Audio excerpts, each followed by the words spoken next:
To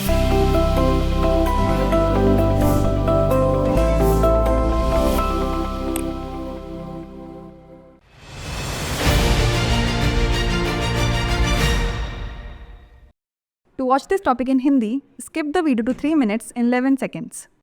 Hello everyone, welcome to another episode of Legal Update. The topic of discussion is right to custody.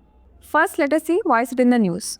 Recently, in the Amit Dhama versus Srimati Pooja and two others case, the Allahabad High Court held that merely because the daughter had been in the father's custody for some time was not sufficient reason to deny custody to the mother. Let's look at the background of the case. The couple, married on 23rd May 2010, has two children but are currently separated with ongoing divorce proceedings under Section 13 of the Hindu Marriage Act 1955. Their son, born 2nd April 2013, attends boarding school in Faridabad, financed by his father.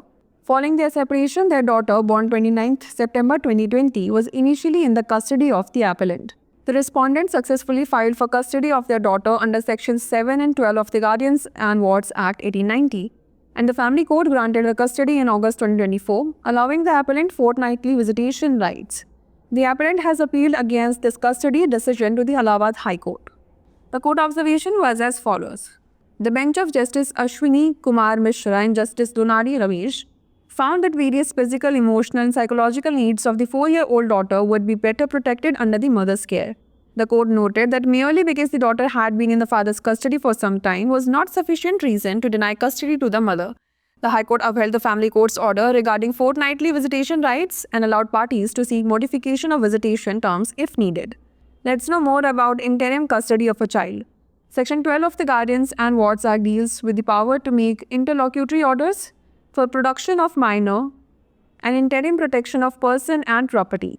Section 17 of the Guardian and Wards Act provides matters to be considered while appointing a guardian.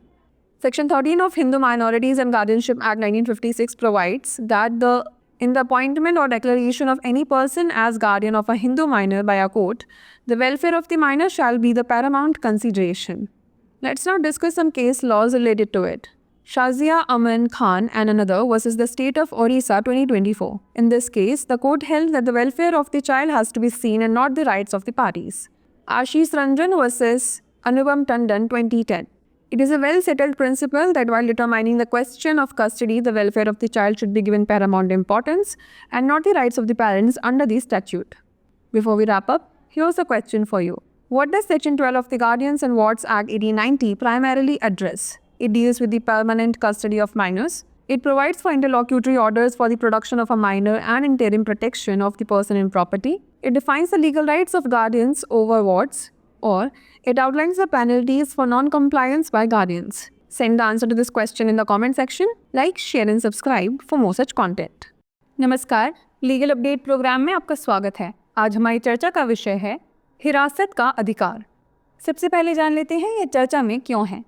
हाल ही में अमित धामा बनाम श्रीमती पूजा एवं 2 अन्य मामले में इलाहाबाद उच्च न्यायालय ने माना कि केवल इसलिए कि बेटी कुछ समय से पिता की हिरासत में थी, मां को हिरासत देने से इनकार करने के लिए पर्याप्त कारण नहीं था।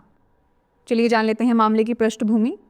23 मई 2010 को विवाहित दंपति के 2 बच्चे हैं, लेकिन वर्तमान में वे अलग रह रहे हैं तथा हिंदू विवाह अधिनियम 1955 की धारा 13 के तहत उनके बीच तलाक की कार्यवाही चल रही है। उनका बेटा, जिसका जन्म 2 अप्रैल 2013 को हुआ था, फरीदाबाद में बोर्डिंग स्कूल में पढ़ता है, जिसका खर्च उसके पिता उठाते हैं। उनके अलग होने के बाद उनकी बेटी, जिसका जन्म 29 सितंबर 2020 को हुआ, शुरू में अपीलकर्ता की हिरासत में थी। प्रतिवादी ने गार्जियन एंड वार्ड्स एक्ट 1890 की धारा 7 और 12 के तहत अपनी बेटी की हिरासत के लिए सफलतापूर्वक याचिका दायर की और परिवार न्यायालय ने अगस्त 2024 में उन्हें हिरासत प्रदान की। साथ ही याचिकाकर्ता को पखवाड़े में एक बार मुलाकात का अधिकार दिया। अपीलकर्ता ने इस हिरासत निर्णय के विरुद्ध इलाहाबाद उच्च न्यायालय में अपील की है।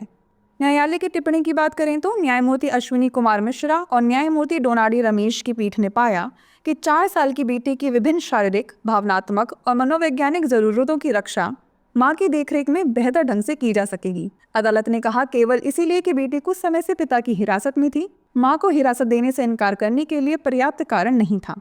उच्च न्यायालय ने पखवाड़े में मुलाकात के अधिकारों पर परिवार न्यायालय के आदेश को बरकरार रखा और पक्षकारों को आवश्यकता पड़ने पर मुलाकात की शर्तों में संशोधन की मांग करने की अनुमति दी। आइए अब जान लेते हैं बच्चे की अंतरिम हिरासत के बारे में। संरक्षक एवं प्रतिपाल्य अधिनियम की धारा 12 नाबालिग को पेश करने के लिए अंतरिम आदेश देने तथा व्यक्ति एवं संपत्ति की अंतरिम सुरक्षा के अधिकार से संबंधित है। संरक्षक एवं प्रतिपाल्य अधिनियम की धारा 17 में संरक्षक की नियुक्ति करते समय विचार किए जाने वाले विषयों का उल्लेख है।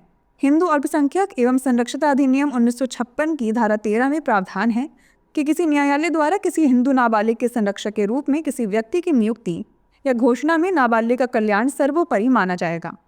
चलिए जान लेते हैं इससे संबंधित केस के बारे में। शाजिया अमन खान और अन्य बनाम उड़ीसा राज्य 2024। इस मामले में न्यायालय ने कहा कि बच्चे के कल्याण को देखा जाना चाहिए, न कि पक्षों के अधिकारों को। आशीष रंजन बनाम अनुपम टंडन 2010। यह एक सुस्थापित सिद्धांत है कि हिरासत के प्रश्न का निर्धारण करते समय बच्चे के कल्याण को सर्वोच्च महत्व दिया जाना चाहिए, न कि कानून के तहत माता पिता के अधिकारों को। आइए अब नोट कर लेते हैं अभ्यास प्रश्न। संरक्षक एवं प्रतिपाल्य अधिनियम 1890 की धारा 12 मुख्यतः किससे संबंधित है? यह नाबालिगों की स्थायी हिरासत से संबंधित है। इसमें नाबालिग को पेश करने के लिए अंतरिम आदेश तथा उसके व्यक्तित्व और संपत्ति की अंतरिम सुरक्षा का प्रावधान है।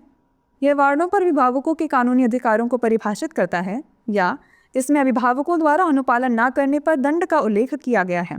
इसका उत्तर हमें कमेंट सेक्शन में ज़रूर दीजिएगा। ऐसी और वीडियोज़ देखने के लिए लाइक, शेयर और सब्सक्राइब करना ना भूलें। धन्यवाद।